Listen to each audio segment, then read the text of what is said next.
સુરતમાં છેલ્લા ઘણા વર્ષોથી અધવચ્ચે અભ્યાસ છોડી દેનારા વિદ્યાર્થીઓને ફરી સ્કૂલના પગથિયા ચડાવવા માટે પાલિકા કમિશનર એમ નાગરાજન અને સુરત જિલ્લા શિક્ષણ અધિકારી ખુદ મેદાને ઉતર્યા છે। જે પણ વિદ્યાર્થીઓએ ડ્રોપ આઉટ કર્યા છે અને જેમને શાળાઓ છોડી દીધી છે તેમના પરિવારજનોના ઘરે જઈ અધિકારીઓ સમજાવી રહ્યા છે। સુરત મહાનગરપાલિકા દ્વારા શહેરમાં એક પણ બાળક શિક્ષણથી વંચિત ન રહે તે માટે ખાસ અભિયાન શરૂ કર્યું છે। Surat municipal commissioner M Nagarajan અને જિલ્લા શિક્ષણ અધિકારી ભગીરથસિંહ પરમાર ખુદ આ મામલે મેદાને ઉતર્યા છે। ડ્રોપ આઉટ થયેલા વિદ્યાર્થીઓના ઘરે તેઓ પહોંચ્યા હતા। વાલીઓ સાથે આત્મીયતાપૂર્વક વાતચીત કરી બાળકોને ફરી શાળામાં મોકલવા અપીલ કરી હતી। બેક ટુ સ્કૂલ જેવા કહી શકાય કાર્યક્રમ આપણે સુરત મહાનગરપાલિકા વતી અત્યારે હાથ ધર્યું છે। ગુજરાત સરકારનું અભિગમ છે કે દરેક દીકરા દીકરીને શાળામાં એડમિશન કરાવી એમને શિક્ષણ પૂરું કરવાનું છે। તો એમાં ખાસ કરીને 5 થી 6 ધોરણમાં જવાવાળા બાળકો, 8 થી 9મા ધોરણમાં જવાવાળા બાળકો અને 10 થી 11માં જવાવાળા બાળકો એક પણ ડ્રોપઆઉટ ના થાય એના માટે આ અભિગમ લીધું છે। સુરત મહાનગરપાલિકાના વિસ્તારમાં 2.5 લાખ જેટલા બાળકોનો આપણે પ્રી સર્વે કર્યો। એની અંદર લગભગ 52,000 જેટલા બાળકોનો સંવેદનશીલ જણાવ્યા હતા। એના આપણે ઘરે ઘરે જઈને સર્વે કરવાનું કામ કર્યું, એમના વાલીનો સંપર્ક કર્યો। અમારી ટીમ, અધિકારીઓ, કર્મચારીઓ, શિક્ષકો બધા વેકેશન હોવા છતાં પણ એમના ઘરે ઘરે જઈને એમને સમજૂતી આપ્યા। એની અંદર ખાસ કરીને 3,168 બાળકો જે છે જે વાલી મોકલવા માટે તૈયાર ન હતા એને પણ આપણે છેલ્લા 1 અઠવાડિયામાં પુનઃ એમનું સંતોષ સાથે એડમિશન કરાયું છે અને એમનું નિયમિતપણે બનશે એવું ખાતરી પણ આપી છે। તો એ અમારા માટે ખૂબ અગત્યનું કામગીરી છે કે નવી પેઢીનું નિર્માણ છે શિક્ષણથી જ થાય અને એ શિક્ષણથી કોઈ પણ દીકરા દીકરી વંચિત ના રહે એ સુરત મહાનગરપાલિકાનું ધ્યેય છે।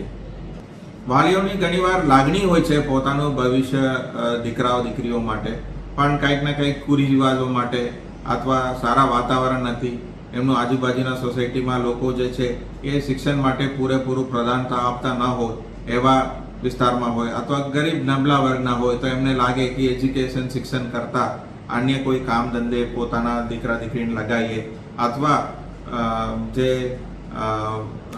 ફિમેલ ચાઇલ્ડ છે એને દીકરીઓ માટેનું ખાસ ચિંતા હોય કે દીકરી મોટી થઈ ગઈ છે એને નિશાળે મોકલવામાંથી કંઈક ચિંતાજનક હોય તો એ બધા ચિંતાને દૂર કરવા માટે અમે એમને આશ્વાસન આપીએ છીએ, એમને સપોર્ટ પૂરું પાડીએ છીએ અને ગાઈડન્સ પણ આપીએ છીએ અને સરકાર તરફથી તમામ ખાતરીઓ આપીને એમને શાળામાં મોકલવા માટે અમે પ્રોત્સાહિત કરીએ છીએ। એની સાથે સાથે ક્યારેક એવું લાગે કે ત્યાં કોઈ ખૂટતી કડી છે, માળખાકીય સુવિધાનું કમી છે અથવા ટ્રાન્સપોર્ટેશનની જરૂર છે અથવા નજીકમાં એક શાળા નવી ઊભું કરવાની જરૂર છે તો એ ડિમાન્ડને પણ આપણે સાકાર કરીને ઝડપ એમને નજીકમાં નજીક જગ્યા ઉપર શિક્ષણ મળે અને પહેલા ધોરણથી 12મા સુધીનું એકદમ નિયમિત રીતે બાળકો પૂરું કરી શકે એ માટેની વ્યવસ્થા સુરત મહાનગરપાલિકા કરી રહી છે। અધિકારીઓએ સ્પષ્ટ કર્યું હતું કે બાળકોના ભવિષ્યની જવાબદારી તંત્રની છે અને શિક્ષણ માટે જરૂરી તમામ સહાય આપવામાં આવશે। સર્વે દરમિયાન ગરીબી, સ્થળાંતર અને સામાજિક ગેરમાન્યતાઓના ડ્રોપ આઉટના મુખ્ય કારણો જોવા મળ્યા હતા। ખાસ કરીને દીકરીઓના શિક્ષણ પ્રત્યે જાગૃતિ લાવવા પર ભાર મૂકવામાં આવ્યો છે। કમિશનરે કહ્યું કે એક દીકરી ભણશે તો આખો પરિવાર અને સમાજ આગળ વધશે। વાલીઓને સમજાવી દીકરીઓને પણ નિયમિત રીતે શાળામાં મોકલવા પ્રેરિત કરવામાં આવ્યા હતા। ગુજરાત સરકાર દ્વારા એક મુહિમ ચલાવવામાં આવી રહી છે જેમાં અમારા માનનીય શિક્ષણ મંત્રી શ્રી પ્રદ્યુમન વાજા સાહેબ, જીવાબા જાડેજા સાહેબ અને અમારા અગ્ર સચિવ તોરવણે સાહેબ દ્વારા સઘન માર્ગદર્શન આપવામાં આવી રહ્યું છે। જેના અનુસંધાનમાં માનનીય મ્યુનિસિપલ કમિશનર સાહેબ નાગરાજન સાહેબ, કલેક્ટર સાહેબ સૌરભ પારઘી સાહેબ અને જિલ્લા વિકાસ અધિકારી મેડમના માર્ગદર્શન હેઠળ સુરત જિલ્લાની અંદર પ્રી સર્વેની કામગીરી શરૂ છે। જે ધોરણ 5 થી 6માં પ્રવેશ મેળવતા વિદ્યાર્થીઓ, ધોરણ 8 થી 9માં પ્રવેશ મેળવતા વિદ્યાર્થીઓ અને ધોરણ 10 પાસ કર્યા પછી 11માં જે વિદ્યાર્થીઓ પ્રવેશ મેળવવા માગે છે તેનો પ્રી સર્વે કરવામાં આવી રહ્યો છે। આ ઉપરાંત જે વિદ્યાર્થીઓ ભૂતકાળમાં શાળામાં અભ્યાસ કરતા હતા, શાળા છોડી દીધી છે એ વિદ્યાર્થીઓને બેક ટુ સ્કૂલ પરત લાવવા માટે, મેઇન સ્ટ્રીમમાં લાવવા માટે થઈ જિલ્લા વિકાસ અધિકારી સાહેબ દ્વારા અને માનનીય મ્યુનિસિપલ કમિશનર દ્વારા દરેક વર્ગ એકડા અધિકારીઓની નિમણૂક કરવામાં આવી છે અને આ ઉપરાંત તમામ શિક્ષકો, તમામ તાલુકા પ્રાથમિક શિક્ષણ અધિકારી શ્રીઓ, યુઆરસી, બીઆરસી, સીઆરસી, અમારા વર્ગ 2ના શિક્ષણ નિરીક્ષક મિત્રો દ્વારા મુહિમ ચલાવી વાલી અને વિદ્યાર્થીઓની ઘરે મુલાકાત લઈ તેમને મેઇન સ્ટ્રીમમાં પરત લાવવા માટે થઈ એક ભગીરથ પ્રયાસ થઈ રહ્યો છે.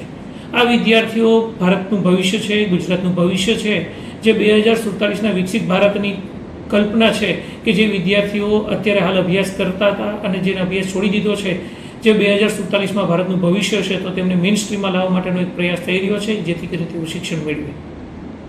સુરત મહાનગરપાલિકાએ માત્ર ડ્રોપ આઉટ ઘટાડવા નહીં પરંતુ રીએડમિશન ડ્રાઈવ શરૂ કરી શાળા છોડનાર બાળકોને ફરી શિક્ષણ સાથે જોડવાનો સંકલ્પ કર્યો છે.